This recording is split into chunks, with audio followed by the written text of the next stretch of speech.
Well, that's a tough act to follow. Thanks a lot, Tom.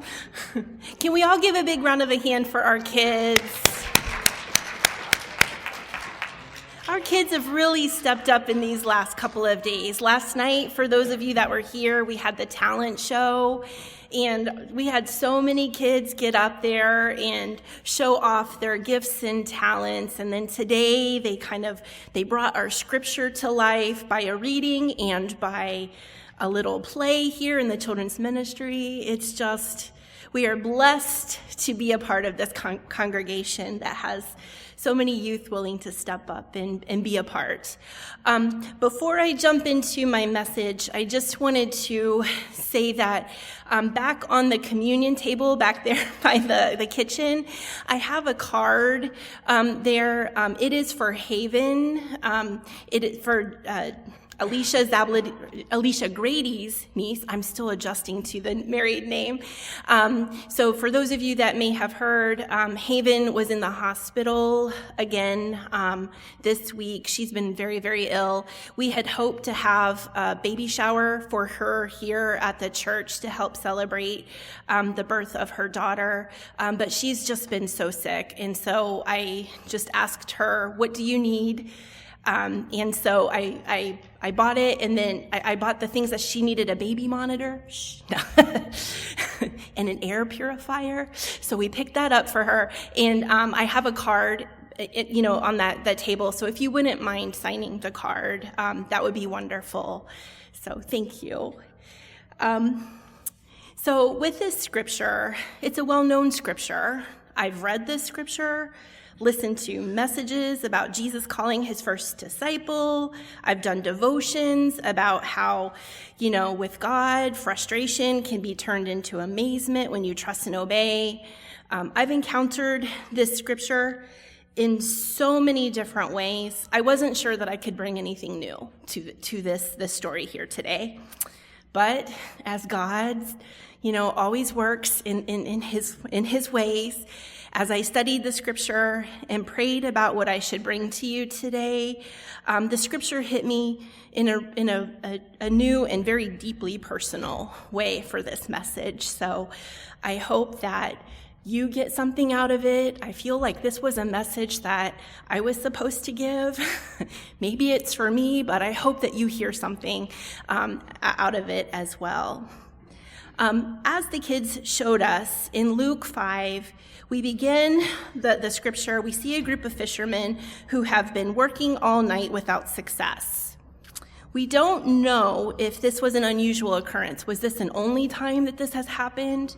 Or was this just another night in a string of long nights with nothing to show for it? What used to be so easy, so routine, go out, drop the nets, catch fish, has become a challenge. You're a fisherman. People expect you to catch fish. People are counting on you to catch the fish. Your family is counting on you for the money to support their living. The community is counting on you for their food. And when you come back with empty nets, you feel like you've let everyone down. It can leave you feeling tired, frustrated, and ready to give up. Ever been there? You work hard, you put in the effort, but it seems like you're just not getting anywhere. Things take way longer than they should have taken, seem harder than they should be, and maybe even feels more difficult than it used to be. It could be something you've done time and time again. It's just not so easy anymore. You're trying to do all the right things to live up to your own expectations, to live up to others' expectations, but it just feels like you're failing. Ever been there? I have. The last time I spoke, I talked to you a little bit about some of the challenges with my vision, and I'm going to expand upon that just a little bit. And it seems so silly. I am blessed. I have a wonderful family. I have a wonderful church family. I have lots of love and support around me. And it seems silly that's an issue with one of my eyes could rock my world. so to speak. And this is an issue that I've been dealing with in my eye for, it's going to be almost 2 years coming up, and it just won't stop. So about 2 years ago, my eye started bugging me. I went to the doctor, and they told me that it was viral conjunctivitis, just to wait it out. I tried that, and it got worse and worse and worse. And it finally got to the point that it was so painful, like my eye would just drain, like it was just constantly dripping. The pressure was so painful in there. I just wanted to jab it out. And my eye was super light sensitive. Like I couldn't be out in full sun. I had to work in the dark. It was hard to look at a computer screen. It was really uncomfortable. And so I finally went to the doctor, and she's like, well, I can't deal with this. You need to go see your eye doctor. So I went to the eye doctor, and she's like, well, this is iritis. And what I ended up having to do is I had to go see her every day for a span of I saw her every day for 2 weeks. And the treatment, I had to put steroid drops in my eye every hour, day and night. So I had to set an alarm. I would no sooner fall asleep than the alarm would go off and I'd have to put the drops in, but at least it was reducing the pressure a little bit. After 2 weeks of that, she was like, this is more severe than what I can handle. And so she sent me to an ophthalmologist. I went to the ophthalmologist. I had to see the ophthalmologist every 3 days for a month. That lasted. And it finally, it wasn't getting any better. It wasn't being relieved. And so she kicked me to a retina specialist. At this point, I'm just like, God, please just send me to someone that can help fix it. And so I finally went to the retina specialist, and, with the medication, with the retina specialist, it did help. But almost 2 years later, I'm still seeing the retina specialist every couple months. My eye is flaring back up, and because of the the duration of the inflammation that's been in my eye, my lens has now stuck to my iris. And so it looks very funny when I go into the retina specialist because they dilate your eyes. My left eye, my good eye, you can't even see the green of my eye. It is one big pupil. My right eye, the one that has the lens stuck to it, it's the same size. It's stuck in place. It cannot move. And so because the lens is stuck to my retina, my pupil cannot get any bigger or any smaller, so it's hard for me to adjust to different light levels. And it also, the muscles that are supposed to flatten out your lens or make it round so that you can focus on written words, it's not working. And so I have a really difficult time reading. Now, through all of that journey, through all those different eye doctors, they kept asking me a weird question. They're like, are you experiencing back pain? I'm like, I'm here to talk about my eye. Why are you asking me about my back? Well, apparently this iritis that I have in my eye, it is due to a gene that I tested positive for that also is related to a form of arthritis that attacks your low back. It's a rheumatoid condition, and so it's my immune system is attacking my eye and my back. And so as this time has gone on and this inflammation has progressed, my back pain has also gotten a little bit worse. And so I'm up usually 3 or 4 times a night. So if I lay down, I wake up with terrible pain shooting down my legs. I have to get up, I have to stand up, and I have to walk around for a little bit to get the pain to subside. And then I lay down for a little bit. And then the pain comes back. And so I've tried every which way, to sleep sitting up, to sleep laying down. It's just if I'm still for too long, the pain hits, and I have to get up and walk around. And I will tell you a funny story that did happen one night when it was 3 a.m. I was up walking around. And for those of you that have a dog, you know that if you're up walking around, they think it's playtime and they need to go out and all of that. And there was one terrible night that I woke up, I was walking around, my dog needed to go out, and I did not realize that there was any other creature out in the yard, so I let him out. I saw Doc make a dart for something out in the yard, and I saw him jump back. And then something ran away again. He darted after it, and he jumped back. He did that 3 times. And then, I'm yelling for him to come into the house. And when he comes up to the back door, there's just liquid dripping off of his face. I cannot smell skunk. And so I had to wake up Madison, and I'm like, Madison, I think Doc might have gotten sprayed by a skunk. And she's like, yeah, Mom, he did. So unfortunately, that was not a fun night either. That ended up being a lot of washing and scrubbing, and I still don't know if I still smell like skunk. I can't smell it at all. I don't know why I can't smell it, but anyway, when you're going on many years of, now almost 2 years now, of having to get up and walk in the middle of the night, I'm tired. My brain, I just can't focus the way that I used to. I used to be able to stand up here and just memorize a message and give it. I used to be able to do a lot of things. I used to stay so organized. I used to be able to get ahead of things. I used to be able to stay on top of things, but I can't. My brain, I'm just tired, and I can't seem to get ahead. I'm always just getting things done just before the deadline, and that is not who I am. And I feel like I'm dropping balls. I feel like I'm letting people down. I'm letting myself down. This is not the type of behavior that I would choose for myself. It's not the type of ethic, the work ethic that I have. And so I'm tired, I'm frustrated, and I felt ready to give up. Just like those fishermen, I felt their frustration in this, when they're just done. And there have been times when I'm just like, I'm just going to quit going to church. I'm going to quit doing this. I'm going to quit doing this. Just, maybe if I take a few things off my plate, I can, focus better. I don't know. I was at my wit's end. And then Jesus shows up, and he changes everything. In those moments, when we feel like we're not meeting expectations, when it's our own or others, it can be tempting to just keep pushing harder or try to control the outcome.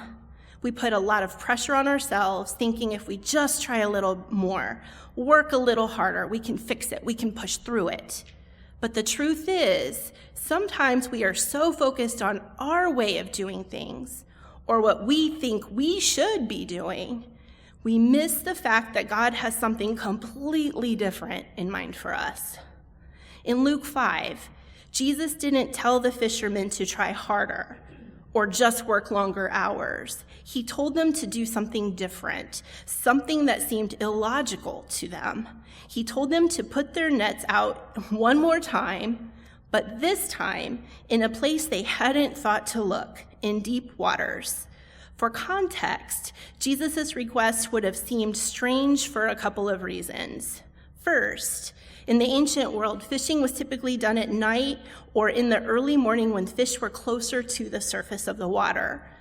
By the time Jesus suggests they cast their nets again, it's likely daytime, and the fish would not have been as abundant in the shallow waters. Second, fishing in deep waters would have been more difficult and less productive, especially if the fishermen were used to fishing in the shallow waters where they could more easily see their nets and manage their catch. They were probably skeptical of the idea, considering their experience and knowledge of the conditions, but they obeyed.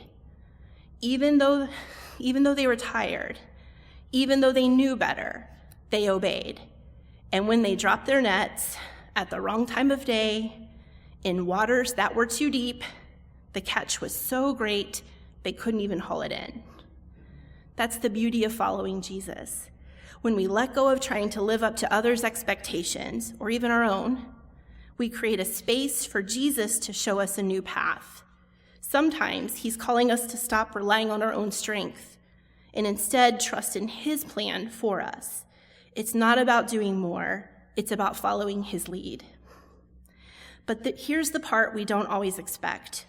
Jesus wasn't just calling the fishermen or calling them to just keep fishing.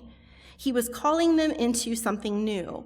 He called them to leave behind their old way of life, to step into a whole new mission.